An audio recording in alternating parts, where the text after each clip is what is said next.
atas kesempatan dan waktu yang teman-teman berikan kepada kami. Kami dari Stipar ingin tujuan kami ke sini untuk mempererat persahabatan dan menguatkan kebersamaan saudara seiman serta kesetiakawanan dalam mengadakan berbagai kegiatan bersama OMK. Sebelum kita melanjutkan kegiatan kita, kami akan memperkenalkan diri terlebih dahulu. Baik, perkenalkan nama lengkap saya Pensilia Maria Sero, biasa disapa Mila. Perkenalkan nama lengkap saya Bernadetta Celia Milasa, biasa disapa Cele. Perkenalkan nama lengkap saya Maria Elizabeth Bae, biasa disapa Lesti. Perkenalkan nama lengkap saya Marlina Adisoje, biasa disapa Ati. Perkenalkan nama lengkap saya Maria Mailan Todae, biasa disapa Milan.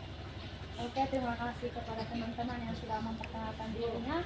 Waktu selanjutnya saya berikan kepada teman-teman untuk memperkenalkan diri. Baik, terima kasih atas waktu dan kesempatan yang diberikan. Langsung saja perkenalkan nama lengkap saya Ruslita Lia Aso, biasa disapa Wita. Perkenalkan nama saya Maria Krisantiana Ngobe, biasa dipanggil Santi. Perkenalkan nama saya Maria Britinage, biasa dipanggil Eti. Perkenalkan nama lengkap saya Grace Luciana Ude, biasa disapa Krems. Perkenalkan nama lengkap saya Arsin Carliana Roe, biasa dipanggil Karni. Perkenalkan nama lengkap saya Maria Mariani, biasa disapa Adi. Perkenalkan nama lengkap saya Veronica Nastiana, biasa dipanggil Tin. Perkenalkan nama lengkap saya Maria Askola, biasa dipanggil Maria.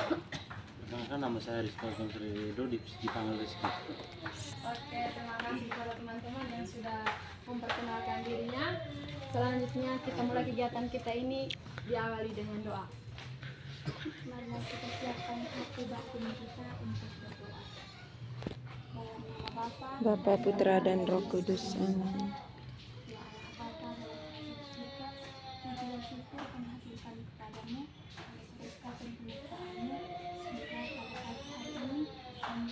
berkumpul di tempat ini dengan melaksanakan kegiatan dengan pokok.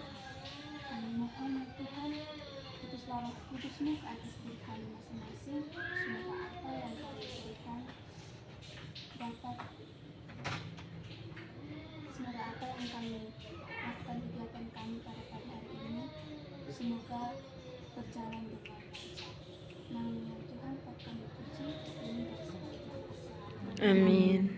Saat indah Berjumpa dengan Tuhan, hati yang layu dahaga disegarkannya cintanya, jiwa dan nama dibaharui dengan rahmatnya. Ninaga kasih Tuhan menyinari hidup ini, menanam dalam cintanya, dalam kasihnya yang tak berubah. gaungkan syukur dan dangkan puji bagi Tuhan. Dalam nama Bapa dan Bapa, Putra, dan Roh Kudus. Amin. terima kasih kepada teman Ati yang telah membuka doa kita kegiatan pada pagi ini dengan doa. Selanjutnya kita akan melakukan pembahasan tentang OMK yang dipimpin oleh teman Milan. Baik teman-teman, saya akan menjelaskan secara singkat tentang OMK. Orang Muda Katolik adalah komunitas orang muda yang bernaung dalam gereja. Orang Muda Katolik juga dapat diartikan sebagai kaum muda Katolik, baik pria maupun wanita yang belum menikah. Kisaran usia 13 tahun sampai 35 tahun. OMK juga dapat menjadi komunitas yang membantu orang muda untuk menyuarakan atau menampilkan pendapat-pendapat untuk kepentingan bersama, baik dalam bidang rohani maupun bidang jasmani. Peran kepemudaan dan dalam pendampingan OMK, orang muda adalah harapan gereja, bangsa, dan negara. Selain itu, kaum muda adalah makhluk yang sedang mencari jati dirinya, di mana mereka masih dalam proses pencarian identitas. Maka dari itu, mereka seringkali masih mudah untuk dipengaruhi oleh sesuatu yang menurut mereka mengiraukan. Karena terlalu asik dengan dunianya, mereka lupa akan hidup rohani. Melalui permainan, kartu cinta dapat membantu kita untuk menyadarkan dan mengetahui jati diri kita sebagai kaum pria dan wanita. Teman-teman, sebagai OMK, kita dituntut untuk menjadi lebih dewasa serta menjadi panutan bagi adik-adik. Untuk lebih memahami lagi tentang pengaruh handphone bagi perkembangan OMK agar mereka lebih baik lagi. Maka dari itu, pada kesempatan ini kami ingin mengajak teman-teman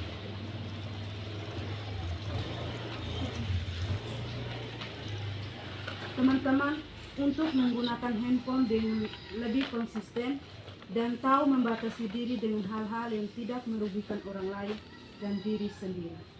Sekian dari saya serahkan kepada MC. Terima kasih teman Milan yang sudah membacakan pengertian dari OMK. Waktu selanjutnya kita akan melakukan pendalaman teks kitab suci yang dipimpin oleh teman Nesrin.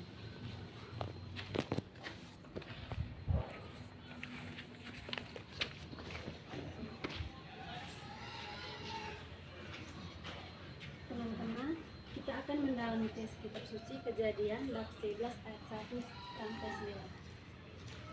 Kami minta teman-teman, mari kita membaca bersama-sama. Menara Babel. Ada dalam seluruh bumi satu bahasanya dan satu logatnya. Maka berangkatlah mereka ke sebelah timur dan menjumpai tanah datang di tanah Sinar. Lalu menetaplah mereka di sana. Mereka berkatalah seorang kepada yang lain, marilah kita membuat batu bata dan membakarnya baik-baik. Lalu bata itulah dipakai mereka sebagai batu dan berdarah sebagai tanah liat. Juga kata mereka, marilah kita jadikan bagi kita sebuah kota dengan sebuah menara yang puncaknya sampai ke langit. Dan marilah kita cari nama supaya kita jangan tersesat ke seluruh bumi. Lalu turunlah Tuhan untuk melihat kota dan menara yang didirikan oleh anak-anak manusia itu. Dan Ia berfirman, mereka ini satu bangsa dengan satu bahasa untuk semuanya. Ini barulah permulaan sehingga mereka. Mulai dari sekarang, apapun juga yang mereka rencanakan, tidak ada yang tidak akan dapat terlaksana. Baiklah kita turun dan mencoba lokalisasi bahasa mereka, sehingga mereka tidak menilai lagi bahasa masing-masing. Demikianlah mereka diserahkan Tuhan dari situ ke seluruh bumi, dan mereka berhenti memiliki kota itu. Itulah sebabnya sampai sekarang nama kota itu disebut Babel, karena disitulah dikacaukan Tuhan bahasa seluruh bumi, dan dari situlah mereka diserahkan Tuhan ke seluruh bumi. Baik teman-teman, setelah kita membacakan bersama-sama teks Kejadian bab 11 ayat 1 sampai 9, di sini saya akan memberikan beberapa pertanyaan kepada teman-teman. Pertanyaan yang pertama, pada ayat berapakah orang-orang tersebut mau bersaing dengan Tuhan dengan membangun menara Babel? Pada ayat berapakah orang-orang tersebut mau bersaing dengan Tuhan dengan membangun menara Babel?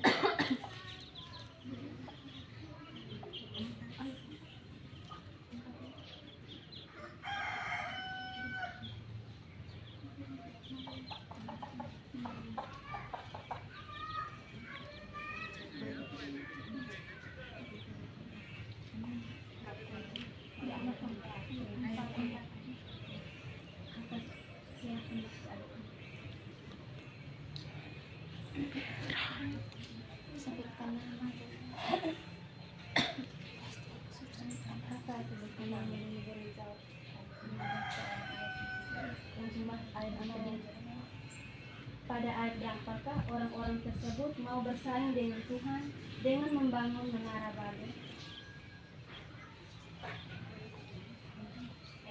Perkenalkan, nama lengkap saya Rusli Talia Aso, biasa disapa Lita.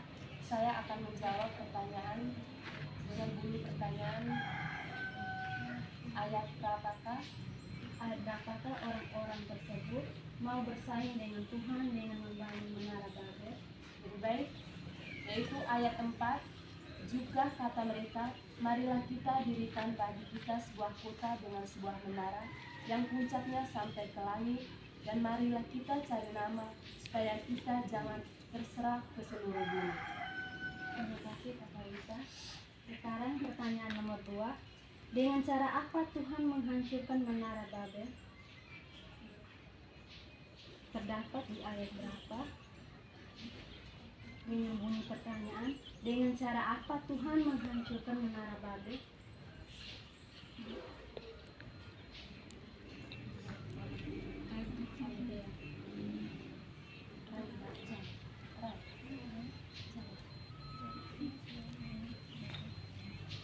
Dengan cara apa? Dengan cara mengacau balaukan bahasa mereka yang terdapat pada bab ayat 7. Terima kasih Kak Rani. Sekarang pertanyaan yang ketiga, apa pesan dari teks kitab suci Kejadian bab 11 ayat 1 sampai 9 bagi kita?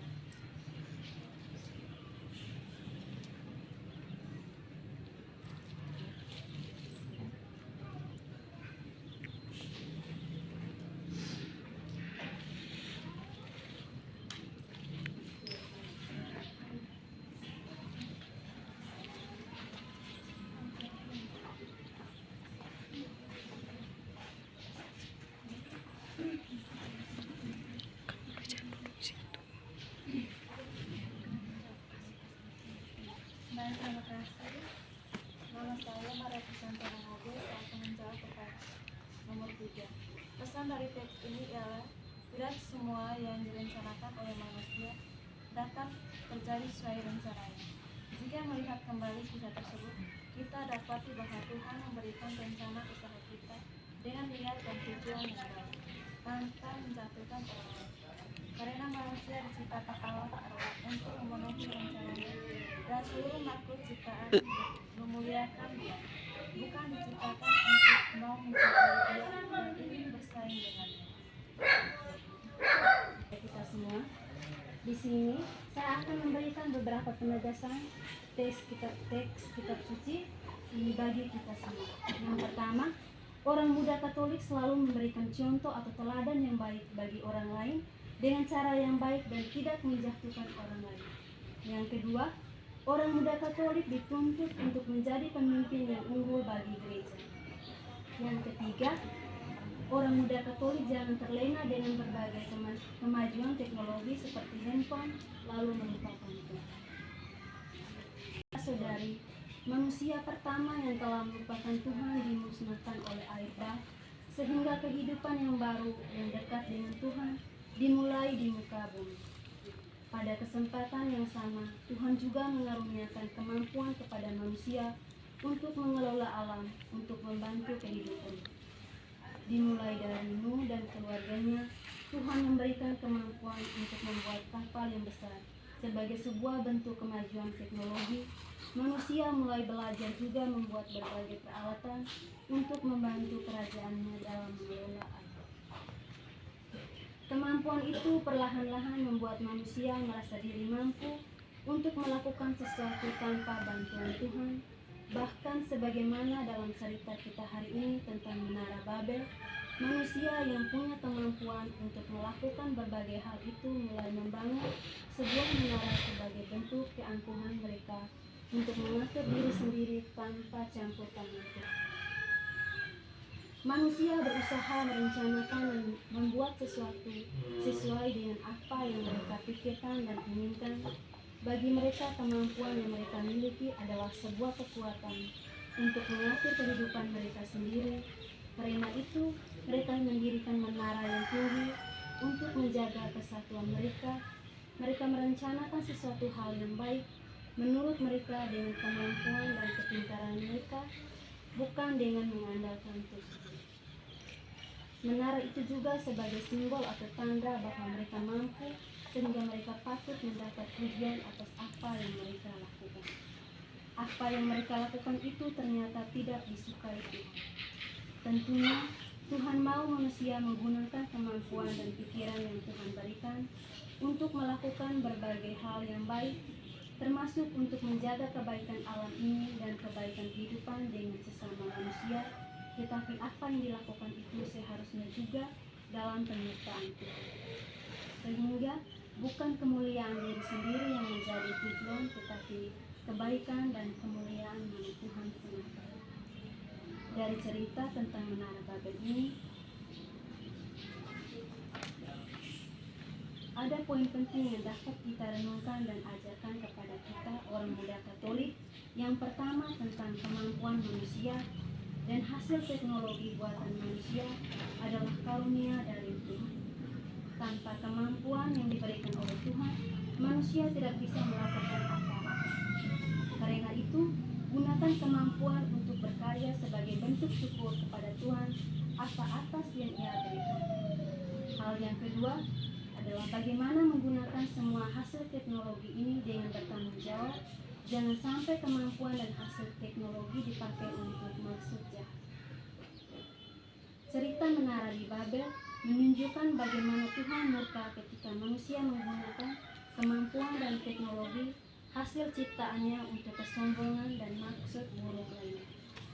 Untuk itu, saya ajarkan anak-anak atau selalu mengutamakan sikap takut akan Tuhan sebagai penuntun supaya kita diberi hikmat dan tidak terjebak untuk mengandalkan kemampuan dan kepintaran kita sendiri, serta tidak terjerumus dalam sikap mengandalkan hasil teknologi yang semakin canggih dan membuat kita terlibat. Semua. Berikut saya kembalikan ke mereka aku. Kita akan melanjutkan materi kita, pengaruh handphone bagi OMK. Yang pertama, mengenal handphone. Handphone merupakan alat telekomunikasi elektronik dua arah yang bisa dibawa kemana-mana dan memiliki kemampuan untuk mengirimkan pesan berupa suara. Yang kedua, sebagai dampak handphone. Handphone memiliki dampak positif dan negatif bagi kita penggunanya. Hal ini tergantung dari bagaimana cara kita menggunakannya. Oleh sebab itu, kita perlu mengetahui dampak positif dan dampak negatif dari handphone. Yang pertama, dampak positif. Dampak positif memperluas pertemanan sebagai media komunikasi dengan pengguna lainnya dari seluruh dunia untuk berkomunikasi dengan teman maupun keluarga, mencari informasi dari berbagai belahan dunia, dan menambah wawasan. Dampak negatif, penyebaran pornografi memicu sakit mata seseorang, meningkatkan risiko tertular infeksi, mengganggu siklus tidur, memicu sakit leher, hingga meningkatkan risiko kanker, kecanduan yang akan berpengaruh pada kesehatan mental. Yang ketiga, refleksi pribadi. Saudara-saudari yang terkasih, sebagai manusia yang di era milenial, kita tentunya tidak terlepas dengan handphone dalam keseharian kita. Handphone adalah alat yang bisa membantu kita untuk berkomunikasi dengan sesama kita. Dengan kata lain, kita yang harus menguasai handphone, bukan handphone yang menguasai kita. Mungkin ada dari kita yang terlalu sibuk dengan handphone, sehingga kita tidak memperhatikan orang-orang di sekitar kita. Baik teman-teman, Di sini saya akan memberikan beberapa pertanyaan kepada teman-teman. Yang menjawab wajib menyebut nama lalu menjawab. Pertanyaan yang pertama, bagaimana cara agar kita tidak kecanduan dengan handphone? Bagaimana cara agar kita tidak kecanduan dengan handphone?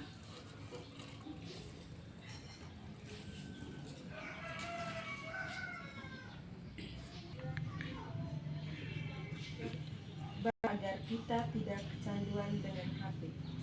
Baik, perkenalkan nama lengkap saya Rizky-Talia Aso, biasa disapa Lita. Saya akan menjawab pertanyaan yang pertama, yaitu bagaimana cara agar kita tidak kecanduan dengan HP. Agar tidak kecanduan dengan HP, melakukan aktivitas di luar rumah, misalnya melakukan olahraga bersama teman atau keluarga, mengikuti pelatihan minat bakat dan lain-lain. Sekian saja jawaban dari saya. Terima kasih teman Dita yang sudah menjawabnya. Pertanyaan yang kedua, apa dampak ketika kita sering memegang HP?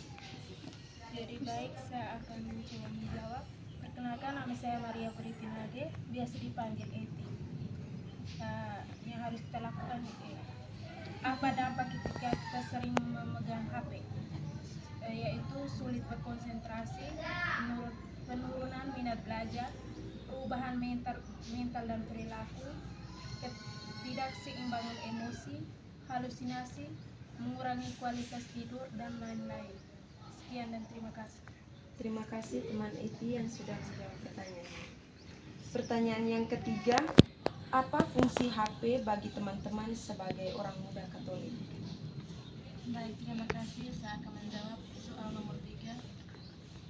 Perkenalkan, nama saya Maria Krisantiana Ngopi, biasa dipanggil. Dengan bunyi pertanyaan, apa fungsi HP bagi teman-teman sebagai orang muda Katolik? Yaitu untuk berkomunikasi dengan teman maupun keluarga, bisa menyimpan aplikasi seperti Alkitab, menambah wawasan, menambah teman karena ada media sosial, dan lain-lain. Terima kasih teman Santi yang sudah menjawab pertanyaannya. Waktu selanjutnya saya berikan kepada MC. Permainannya itu adalah lakukan apa yang saya katakan dan jangan lakukan apa yang saya lakukan.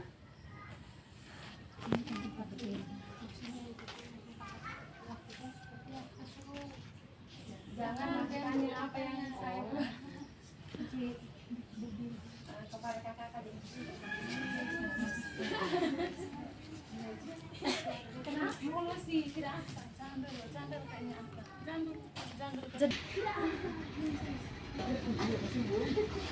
Baik, mohon kepada kakak untuk memperhatikan kebiasaan.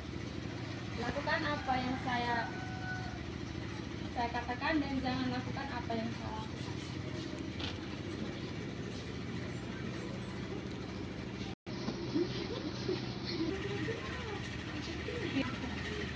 Oh, ya, ulang. Yesus berkata, duduklah.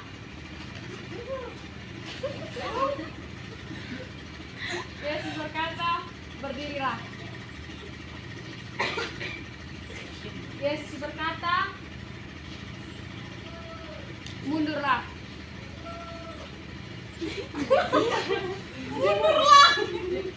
Mundurlah, pasti kalian mundur, saya maju. Melan, maju, kau salah. Maju.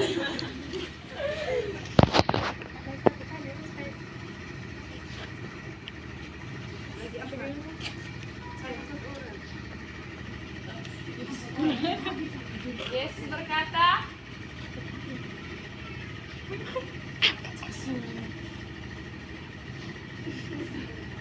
Yesus berkata, pegang dahi.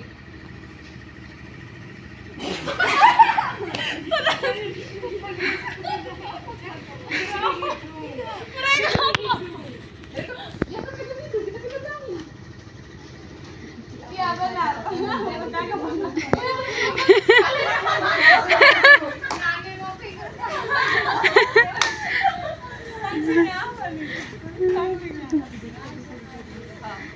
Oke, kepada kakak yang membuat kesalahan silakan gimana lagi?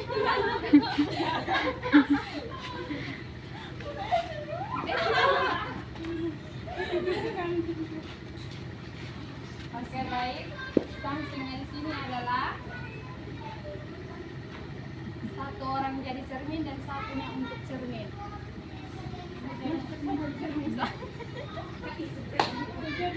Saya mencerminkan saja cermin.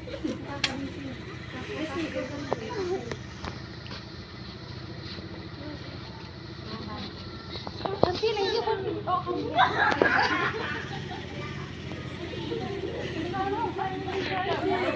Kami kan cermin kok.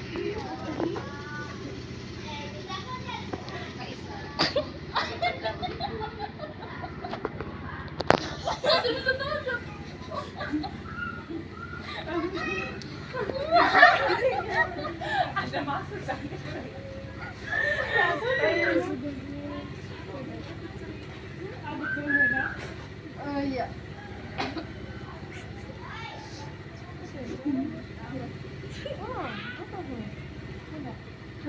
Sekarang balikan yang sebelahnya jadi kayaknya baik.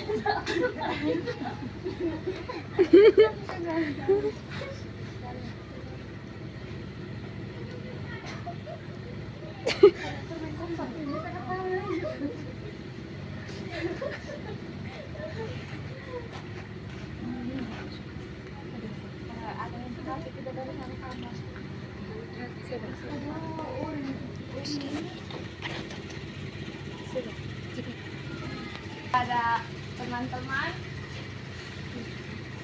ini ada beberapa pertanyaan singkat. Apa perasaan teman-teman ketika mengikuti permainan tadi?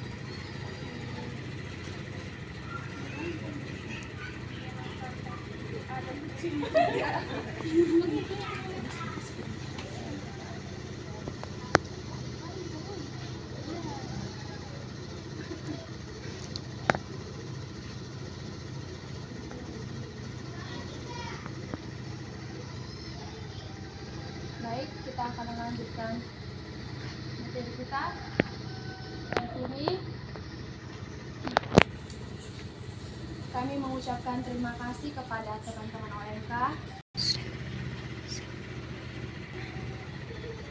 Kami mengucapkan terima kasih kepada teman-teman OMK yang sudah berpartisipasi dalam mengikuti kegiatan pendampingan OMK pada hari ini dengan tema berpikir positif. Harapan kami, semoga apa yang kami sampaikan dalam pertemuan singkat ini kita dapat teman-teman petik dan menjadi bekal dalam kehidupan sehari-hari. Kami mohon maaf jika ada kata dan tindakan kami yang kurang berkenan kepada teman-teman sekalian pada saat penyampaian materi tadi. Dan itu saja pesan dari kelompok kami. Sekali lagi mohon maaf, terima kasih dan salam kompak untuk kita semua. Kita menutup pertemuan kita hari ini dengan doa. Marilah kita menyiapkan hati dan batin kita untuk berdoa dalam nama Bapa dan Putra dan Roh Kudus. Allah Bapa yang Maha Baik, kami bersyukur kepadamu karena hari ini kami dapat menyelesaikan kegiatan OMK kami hari ini.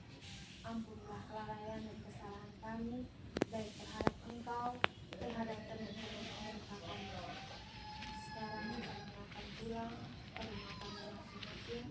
Kami mohon pada Dia Tuhan, bimbinglah kami semua dalam perjalanan pulang, agar kami bisa sampai ke rumah kami masing-masing dengan aman dan selamat. Dengan pengantaraan Kristus Putramu, Tuhan dan Juru Selamat kami, yang hidup dan berkuasa bersama Engkau dalam persekutuan dengan Roh Kudus, kini dan sepanjang masa. Dalam nama Bapa dan Putra dan Roh